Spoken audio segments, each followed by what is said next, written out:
Good morning, third grade. Say hi to Mia. Hi. She always wants to sit on my lap when I'm on the computer, so you get a special treat. She must see a squirrel outside. No, maybe not. Anyway. All right, so we are on lesson 5 today. That starts on page 134 in your books.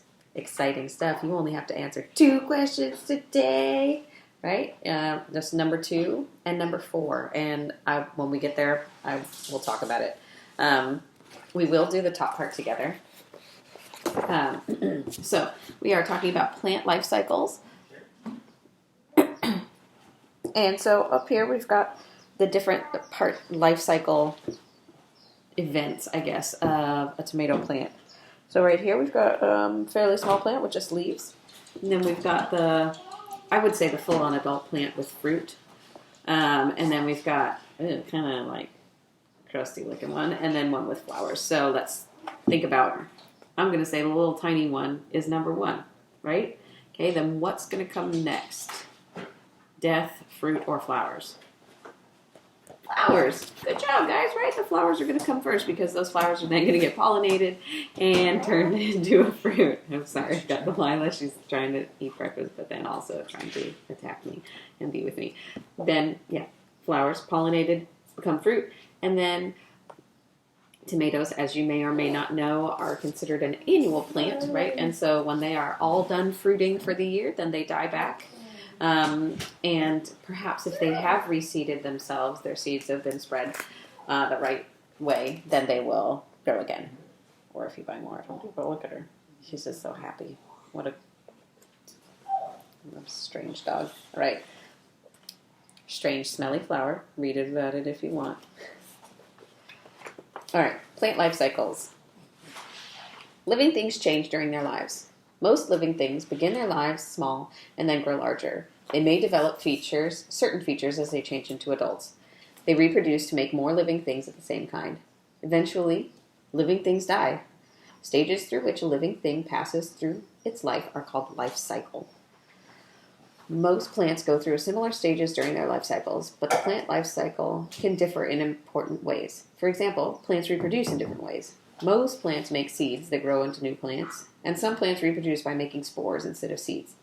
Plants that reproduce in different ways have different life cycles. Every acorn contains a seed. Does that mean that the acorn is the fruit? What?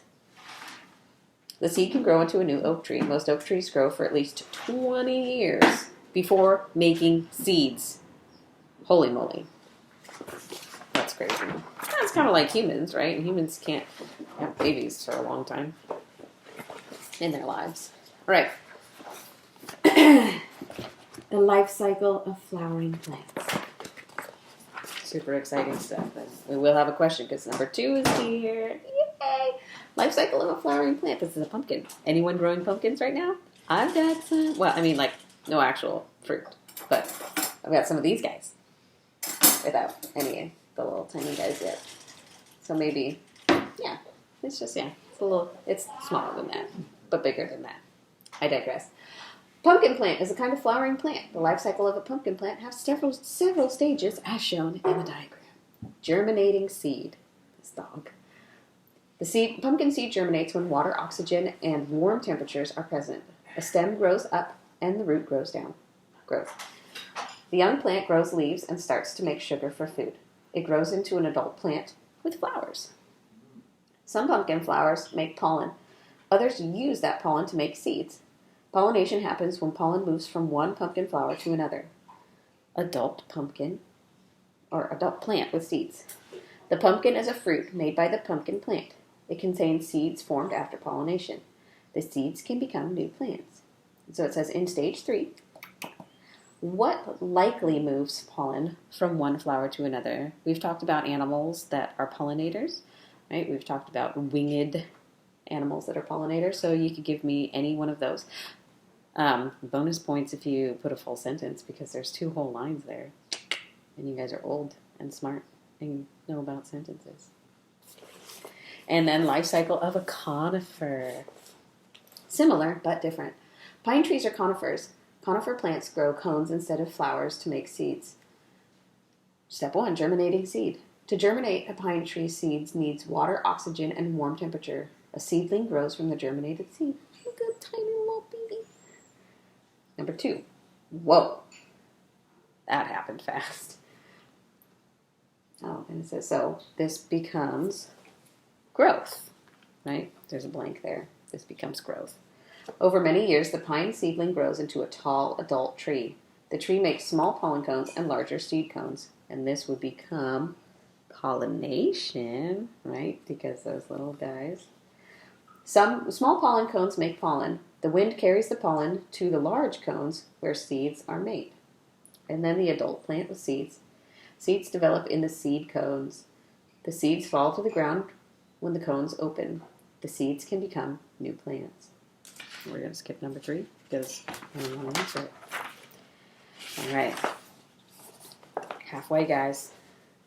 Other plant life cycles. Oh, she's getting uncomfortable now. I don't know if you can yeah, see, she just wants to sit in my lap. What a dog. Exciting stuff. Look, I already did my answer.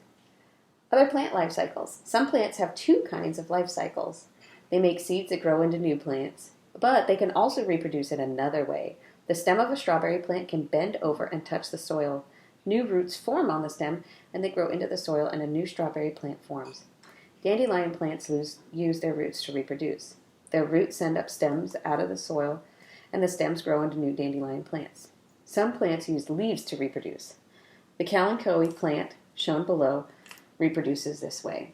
Tiny new plants grow from the edges of the adult leaves. The tiny plants fall off and send roots into the soil. Ferns and mosses make spores instead of seeds. A spore can start to grow when it falls to the ground. This forms a new fern or moss plant. And then life cycle length. Oh, sorry, number 4. In the box, draw a simple life cycle for a kalanchoe plant. Right? So we start out as a seed or a new plant that has fallen to the ground. You cannot see my drawing at all. Let me try to get this. All right, so here it is. And then it goes over here. And then it's the big plant, and it's got the roots, and then the plant coming up. And then we've got the new little baby plants growing off of that. And then falling to the ground. Simple life cycle. And then life cycle length. Oh. Some plants live for only a short time, such as the tomato plant. Remember, like it only lives for like that season. For example, many desert plants grow, flower, and make seeds over a period of a few weeks. Their seeds germinate only when the rain falls. Other plants have a 1 or 2 year life cycle. For example, farmers have to plant a new green bean seeds every spring. Many trees can live longer than humans do. The chart to the right shows the average length of the life cycle of some of these trees. Okay, so we've talked about the bristlecone pine before, right? Bajillion years old. And that's all we've got for today. But I want to show you something. So come with me and Mia. Okay, so I want to show you, I have actually an example of a plant that reproduces in one of the without necessarily using seeds. So walking through my house. Super exciting. Oh yeah. So anyway, here we are in the playroom, and this plant hanging up here, if you can see it. Whoa, where'd it go? Okay, there it is. There we go. So that is a spider plant. And what it does is when it is happy and healthy, it will send out these big long stems, and it will put off a little baby plant. And then as soon as the little baby plant starts growing roots, you may or may not be able to see there's some starting to grow on there. You can plop it into dirt or water, and it'll be a new plant all by itself. And so this guy, he's got a couple of little babies on there. So he's got the 2 big ones, and then you might be able to see 2 other ones starting to grow on there. Might even be a couple smaller ones. So that's kind of cool, right? Anyway, happy Friday. We'll talk to you guys later.